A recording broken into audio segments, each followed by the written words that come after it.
Were the gods of ancient Greece simply a fantasy created by the people of the time to explain that which they couldn't? Or do they point to something more mysterious about human nature? Just a quick reminder to like and subscribe as it helps the channel greatly. Now, back to the video. The mythology of ancient Greece was used for many reasons. It developed over the course of centuries and reflected both religious belief as well as the explanation of the natural world. One of the most celebrated deities in Greek mythology is Aphrodite. She was considered the goddess of love, beauty, and sexual desire. She was revered as being influential, not just amongst mortals, but also the gods. The stories surrounding her often speak to themes of love and beauty as well as the consequences of lust and desire. For ancient Greeks, she embodied the mystery and power of love and attraction, both its life-giving and destructive nature. Carl Jung observed that there were stories and myths told across all times and places which had the same recurring themes and patterns within their stories and characters.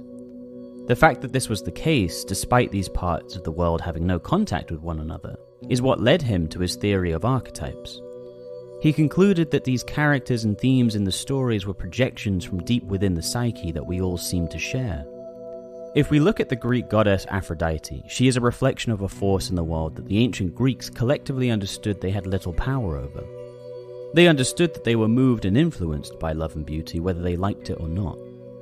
While we now understand much more of the biological framework underlying love and have evolutionary theories as to why we are wired this way, i.e. procreation, there is still a lot of mystery surrounding our universal and individual experiences of love. Let's look at one of Aphrodite's many myths, the Judgment of Paris.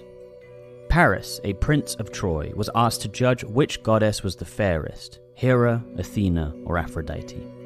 Each tried to sway his decision, but Aphrodite won by seducing Paris with the most beautiful woman in the world, Helen of Sparta.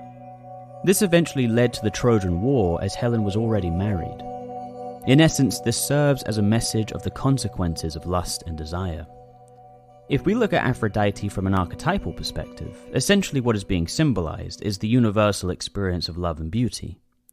The Judgment of Paris myth is speaking to its destructive potential. More specifically, what can happen when one's own lustful desires overwhelm their rational thinking. However, the fact that this archetype was imagined as a deity in many ways makes sense. You see, Jung observed that these universal experiences and feelings seem to spontaneously activate in a person or in the collective. These universal experiences are powerful and once activated can completely influence an individual's behavior.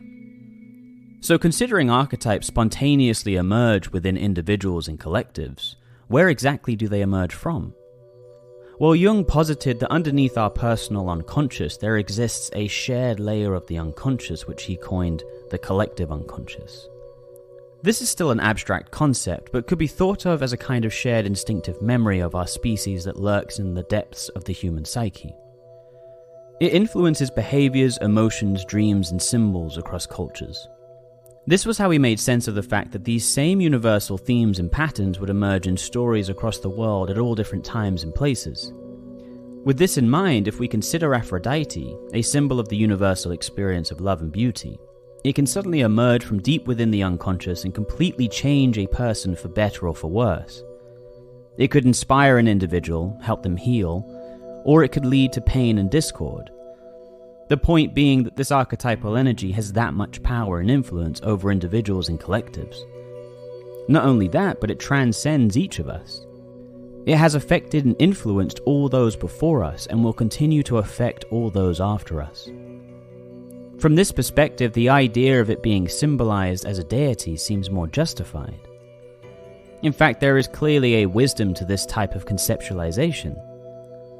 This wisdom is a humility that we are all susceptible to these forces, whether we like it or not.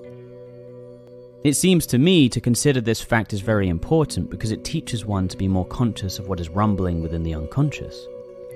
In fact, in the Judgment of Paris, Paris's two other options were Hera and Athena. Hera offered him power, and Athena offered him wisdom and strategy. It's not wrong that he chose love in its own right, but he chose love in the face of knowing it would cause pain. It was selfish and indulgent love. This speaks to the humbling experience of being confronted with an archetypal energy and how it can overwhelm our better judgment. It seems to me that part of the cautionary tale of this particular myth is to be conscious of these forces. The more conscious we are, the more mindfully we will observe our behavior and the archetypal energy influencing it.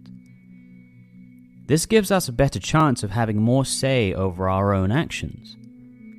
In fact, the more unconscious an individual is, the more archetypal forces will be experienced as a kind of deity controlling their life, sweeping them away and leaving them in the wake of its power, trying to make sense of what happened. Which brings to mind one of my favorite quotes from Jung.